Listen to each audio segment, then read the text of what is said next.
مرشد کامل سے نسبت ہو گئی، زندگی کی قدر و قیمت ہو گئی، زندگی کی قدر و قیمت ہو گئی۔ السلام علیکم ورحمۃ اللہ وبرکاتہ۔ میں سید محمود حسینی قادری الرفاعی المعروف سادات پیر بغدادی، نقیب روضہ رحمانیہ خطہ صالحین نامپلی دارالسلام روڈ، 18 ذی الحج حضرت عثمان غنی رضی اللہ تعالیٰ عنہ کی شہادت کا دن، ابن سبا یہودی کی سازش اور مروان کی شرارت سے اہل بصرہ و کوفہ اور مصر والے حضرت عثمان غنی رضی اللہ تعالیٰ عنہ کے بے گناہ خون سے ہاتھ رنگے بغیر نہ رہ سکے، چنانچہ وہ لوگ ہزاروں کی تعداد میں بلوا کر کے آگے۔ اس وقت صحابہ کرام نے عرض کیا، یا امیر المومنین، آپ ہم کو لڑائی کا حکم دیجئے تاکہ ہم ان کو مار بھگائیں۔ آپ نے ارشاد فرمایا کہ تم کو قسم اللہ کی، میرے لیے کسی مسلمان کا ایک قطرہ خون نہ گرانا، میں قیامت کے دن خدا کو کیا جواب دوں گا؟ صحابہ کرام نے فرمایا، آپ مکہ معظمہ چلے جائیں یا ملک شام چلے جائیں، وہاں حضرت معاویہ رضی اللہ تعالیٰ عنہ ہیں اور ان کا لشکر ہے۔ آپ نے فرمایا، دوستو، میں آخری وقت میں اپنے نبی کے مزار کو کس طرح چھوڑ کر چلا جاؤں؟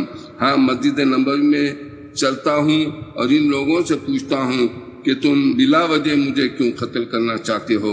چنانچہ آپ تشریف لے گئے اور ان بلوائیوں سے خطاب فرمایا کہ اے مصری لوگو، تم مجھ کو کیوں قتل کرتے ہو؟ میری عمر تھوڑی سی رہ گئی ہے، میں خود بخود ہی انتقال کر جاؤں گا۔ قسم خدا کی، جب کبھی لوگوں نے کسی نبی کو ناحق قتل کیا ہے تو 1000 آدمی اس نبی کے بدلے میں قتل ہوئے، اور میں خلیفہ سید المرسلین صلی اللہ علیہ وسلم ہوں، میرے بدلے میں 80,000 قتل ہوں گے۔ اگر مسلمان میرے قاتلوں سے بدلہ نہ لیں گے تو آسمان سے اللہ تعالیٰ پتھر برسا کر میرے قاتلوں کو ہلاک کر دیں گے۔ دیکھو، ایسا نہ کرنا کہ خدا کی قسم اس وقت تو تم میری موت چاہتے ہو اور میرے قتل ہو جانے کے بعد یوں تمنا کرو گے کہ کاش عثمان رضی اللہ تعالیٰ عنہ کا ایک ایک سانس ایک برس کی برابر عمر کا ہوتا۔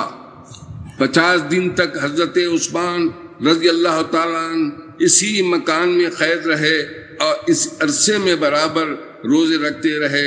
ایک رات آپ نے خواب میں دیکھا کہ رسالت محمد مصطفیٰ صلی اللہ علیہ وسلم اپنے مزار شریف کے باہر تشریف آئے اور ابو بکر رضی اللہ تعالیٰ عنہ، عمر فاروق رضی اللہ تعالیٰ عنہ آپ کے ساتھ ہیں۔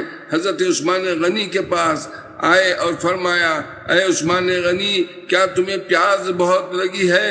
تم نے 40 دن تک روزہ رکھا، اے عثمان، کل روزہ تم ہمارے پاس آ کر کھولو گے، ہم حوض کوثر سے تمہارا روزہ کھلوائیں گے۔ اے عثمان، کل تم شہید کیے جاؤ گے اور تمہارے خون کا پہلا خطرہ آیت فَسَيَكْفِيكَهُمُ اللَّهُ وَالسَّمِيعُ الْعَلِيمُ پر پڑے گا۔ یہ خواب دیکھ کر حضرت عثمان غنی رضی اللہ تعالیٰ عنہ نے اپنے مکان کا دروازہ کھول دیا اور فرمایا، آنے دو، آج تو میری دعوت حضور حوض کوثر پر کر گئے ہیں۔ دروازہ کھولتی بلوائی اندر گھس گئے اور اس خیال سے کہ کوئی دروازہ پھر بند نہ کر دے، کباڑیوں میں آگ لگا دی۔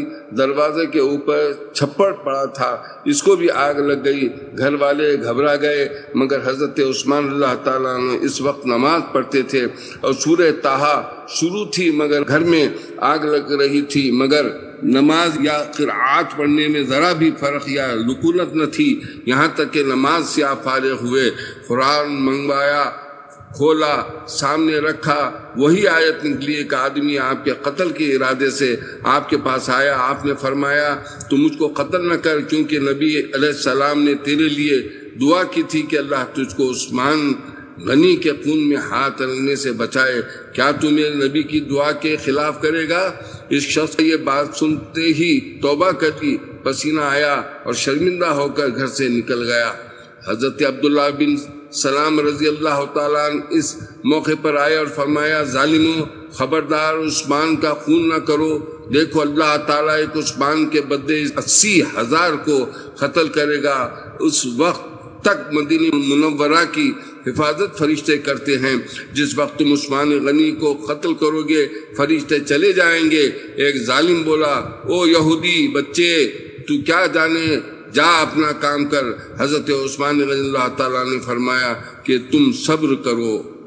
اتنے میں سودان بن حمران ایک شخص آیا اور کہنے لگا او عثمان تو کس دین پر ہے؟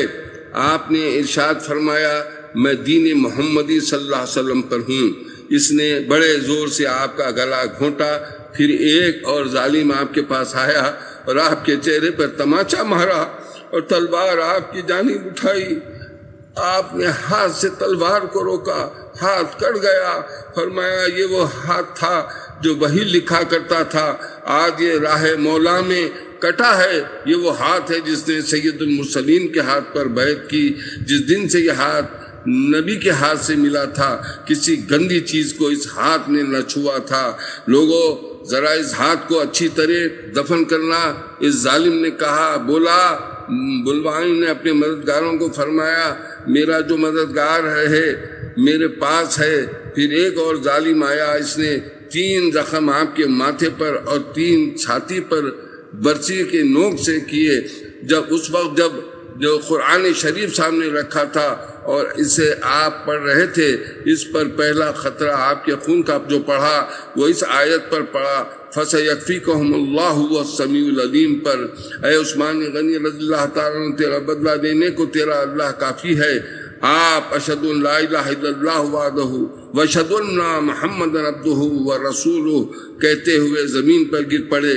اس ظالم نے آپ کو پسلیوں پر کودنا شروع کیا، آپ کی 3 پسلیاں ٹوٹ گئیں۔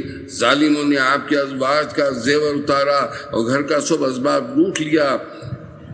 سبق: عبداللہ ابن سبا یہودی کی سازش رنگ لائی اور اہل مصر اس کے منصوبے کا شکار ہو کر مسلمانوں میں ایک عظیم فتنہ کو ظہور کا موجب بن گئے۔ یہ فتنہ پھر حضرت علی رضی اللہ تعالیٰ عنہ کے دور میں اور پھر زیادہ پھیلا اور یہودیت مختلف روپوں میں ظاہر ہوئی، اور یہ بھی معلوم ہوا کہ حضرت عثمان غنی رضی اللہ تعالیٰ عنہ کو اپنے نبی کریم صلی اللہ علیہ وسلم سے اپنی شہادت کا سارا قصہ معلوم ہو چکا تھا اور آپ راضی برضا الہی تھے۔ اسی واسطے آپ نے صحابہ کرام رضی اللہ عنہ کو ان سے لڑنے کی اجازت نہ دی اور نہ ہی شام و عراق سے کوئی فوج منگوائی، اور یہ بھی معلوم ہوا کہ ابن سبا یہودی کی تعلیم سے بلوائیوں کے دل میں نہ صحابہ کی عزت رہی اور نہ ہی ازواج نبی کی حرمت۔ باقی مدعوان الحمدللہ رب العالمین، وعلیکم السلام۔